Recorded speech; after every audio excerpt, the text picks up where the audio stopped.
Welcome back to the Half a Day Show. I'm your host, your Half a Day, the flyest man on the internet, and this is the lunch break. Is this camera on me? I hope so.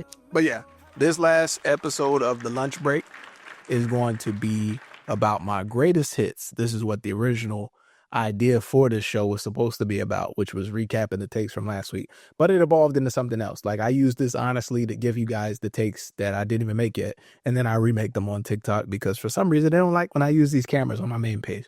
But that's beside the point. So I had a few questions that I asked throughout the week over my Instagram. The first one that I asked, and I really want to know this one, I want to know, what is the best J. Cole album? His birthday was 2 days ago, I think, January 28th. Again, my favorite song. So I asked people on my Instagram what was his best album, and I narrowed it down to two, but maybe you guys think there's another option. I said, what's better, Born Center or 2014 Forest Hills Drive? And the large majority of people agreed with me and said that Forest Hills Drive was his best album. But if one of y'all want to make the argument for Your Eyes Only or KOD, I won't say that you're right because you're wrong as hell. But I did want to take a little bit of time to talk about Born Center because that album aged horribly. A lot of the lyrics on there are very questionable. And a lot of my mutuals on TikTok will tell you that the album honestly was just a prisoner of the moment, to be honest with you. Like, some questionable things that he says on there that you just wouldn't be able to say now. And that's just a reflection of the state of hip hop. But 2014's Forest Hills Drive was a classic when it came out, is a classic now, and will always be a classic. It's his best work. So shout out to Jermaine and happy birthday again.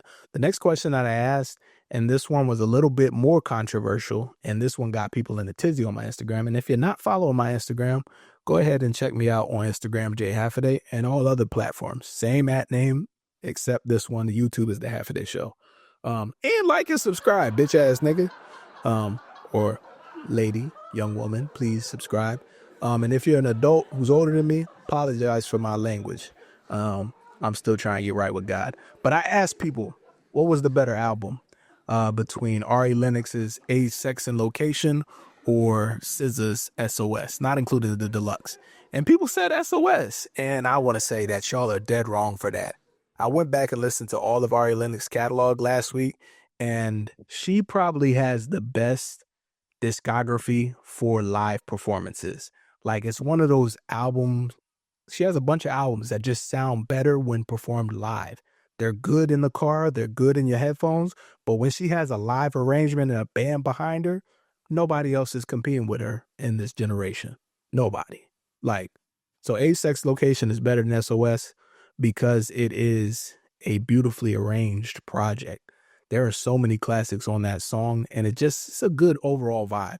Now, don't get me wrong, SOS has some bangers on it too. Probably a lot more critical acclaim than ASL, but you got to be in a certain mindset to really like align with that music. You can't just throw that on when you're in a good mood. You got to have a little bit of your heart broken, or you be reminiscing about a heartbreak that you had. You know what I'm saying? So yeah, SOS over ASL. I mean, ASL over SOS. Is that a Freudian slip? Something like that. Now the next thing, and this one was more recent, and this one is up right now. So if you're still looking, you can go over to my Instagram and participate today. Who has the funniest filmography amongst white comedians? Adam Silver, Ben Stiller, or Will Ferrell? My answer is Will Ferrell, and it's probably a lot of recency bias. But when you go back and look at his catalog, Elf, there's a bunch of other movies that I really like, but I'm drawing a blank right now. It's night and day. And I was going to throw Kevin James in there with Mall Cop and some of them other ones that were really like limited, but he would have been a polar bear in Atlanta compared to the other three. Adam Sandler would have probably been my next best pick. But yeah, Ben Stiller, that's probably the top three. I don't know who I will put. It'll probably be honestly, I don't know who would be the fourth. If I had to make a Mount Rushmore of white comedians for like films, that would probably be my big three. But I think Will Ferrell takes it for me. He's had the longevity, and I honestly just think he's the funniest. Like, his comedic timing is way better than the rest of them. And he's aged gracefully. But shout out to all three of them. I really enjoy their movies. I actually just seen You're Cordially Invited by Will Ferrell, and that's probably the funniest movie I've seen in a really, really long time. It was really refreshing to see that they made a movie like that. Like, that was a perfect encapsulation of the early 2000s. And it's probably an indicator that a recession is coming. When they start making when they start making white comedies like that are lighthearted and kind of like borderline for the family, that's a signal that a recession is coming.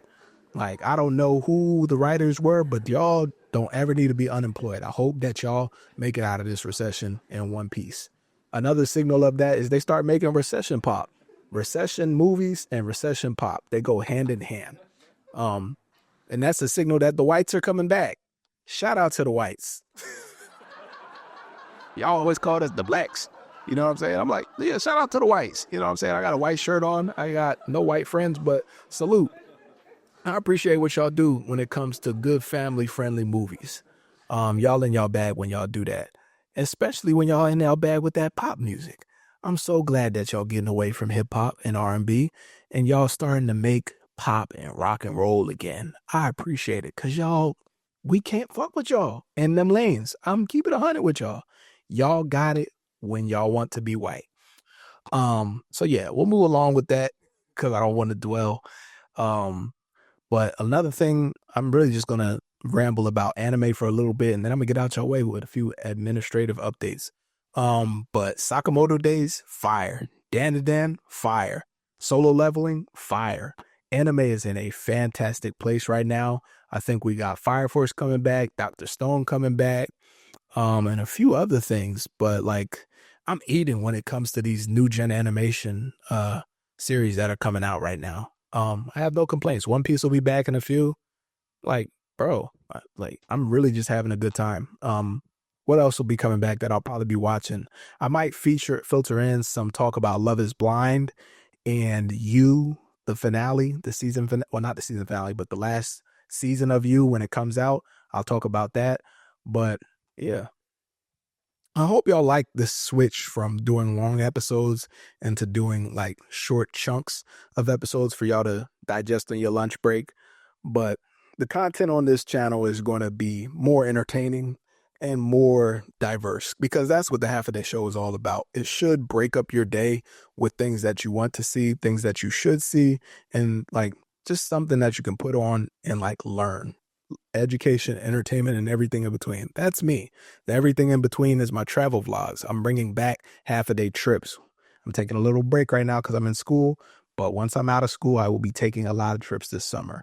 I'm bringing back or launching my food vlog, Real Eater. That'll be something that's really entertaining, and you guys can watch me eat food and talk about different places around the DMV or around the country. People should enjoy that, but I'm going to be doing a full like widescreen view so you can see the whole like breakdown of how I eat my food and what I like to eat. I'm going to bring back some more funny episodes. I'm going to bring some guests on here. We're just going to talk about topics. Maybe I have them on for the lunch break and I just have a co-host for one time, because doing these episodes by myself is hard, bro. Like, I've been doing this shit for 5 years all by myself. It's been a one-man show. And if you're watching this and you're an editor or a videographer and you really believe in me, I promise you, if you want to get down with the cause and work for marginal money or no money, when I make it, you will eat too. I promise you that. But I think that's it for my admin updates. School is going very well. I got all A's right now. I'm taking 3 classes, 3 of them things. I got the best grade in one of my classes, and it's really starting to transform my mind again into that academic spirit. And I told y'all a little Easter egg 2 episodes ago. I might be moving. Might be. Chicago's been calling my name, and I've been doing my research and crunching the numbers, but your boy might not be in this studio a year from now. We might be somewhere else. So that's something to look and keep your eye out for. Pray over me. Keep my mind clear. But the fast is over in 10 days, and I can't wait to eat. So if you're in the DMV and you got some suggestions for places that you want me to try, go ahead and put them in the comment. If you're not subscribed to the channel, do that. If you are, appreciate y'all. I'm going to come up with a name for y'all eventually. I don't know. But this is the lunch break, and this has been the Half a Day Show. Bring you education, entertainment, and everything in between. I'll see y'all next week probably. But if not, the week after that. Peace.